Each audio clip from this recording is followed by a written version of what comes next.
Guys, I know everyone's freaking out and trying to digest all of these forms, and I know at Elevate we've been role playing and practicing these. I mean, just a week and a half ago, we got all these forms and we're trying to read through them, digest them.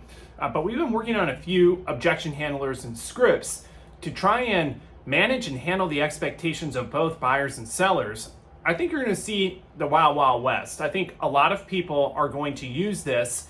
Inexperienced agents and agents who struggle with this, I think you're going to start to see a lot of them use a zero commission in a way to obtain listings and just be dishonest with sellers. And I think that's going to cause some frustration. You know, they're going to go around saying, I can list your house for 2.5% while everyone else is charging 4.5, 5.5. Here's a couple of scripts I wanted to share with you that we've been circulating through our team, and I think these will really help you.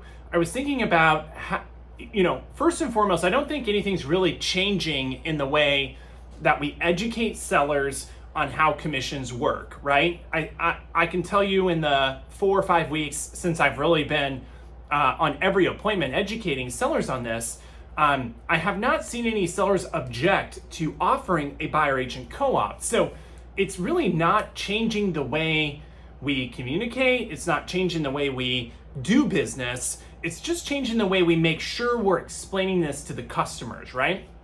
And one thing I thought of that what I felt was really interesting and really good, in a way to explain this to sellers and buyers for that matter, but mostly sellers, of how to digest, what's changing in the commission rate, terminology was, if you have, in regards to buyer agent commissions and in regards to offering a commission or not, you can explain to the sellers, if you offer, let's say you're selling something on Facebook Marketplace. I know everyone has kind of done this before and it's a huge hassle, but imagine you posted something like a vehicle, something expensive on Facebook Marketplace with no price, right? You don't set your price. You don't tell people what you are willing to offer.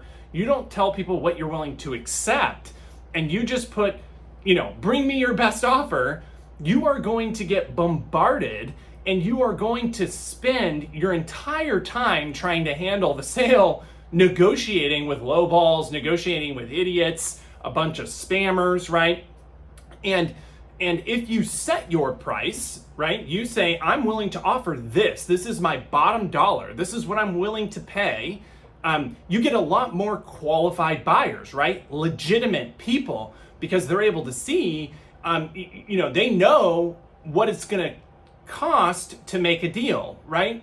And I think if you explain to a seller, in real people terms, how this affects like the negotiation, that's one way to paint an example. If you just go out there and list your house with a zero co-op and you want to leave it up to negotiation, I think that it creates a lot of chaos. It can work, right? We could totally do that, but it's going to create a lot of chaos. And I think in the end, you're going to wind up paying more. It all comes down to this.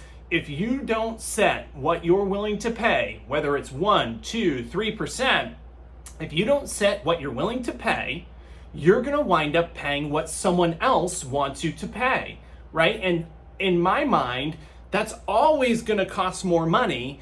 If it doesn't cost more money, it's going to create a lot of stressors in a negotiation that don't have to be there, and you're going to wind up paying the same thing.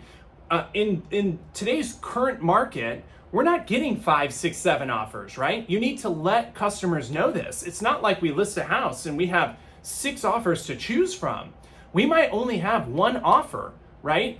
And let's say we're not offering a commission and we have 1 offer on the table. You have lost all leverage to negotiate over what you want to pay that agent because they have the buyer. You need the buyer, and whatever that commission is that we're negotiating over becomes, in my opinion, you lose a lot of leverage because you're going to have to pay whatever that agent wants to get that buyer. And the buyer certainly is not going to want to pay for it, right? So I wanted to share these 2 tips for you. These have been working really well for us as we sit down and have these conversations.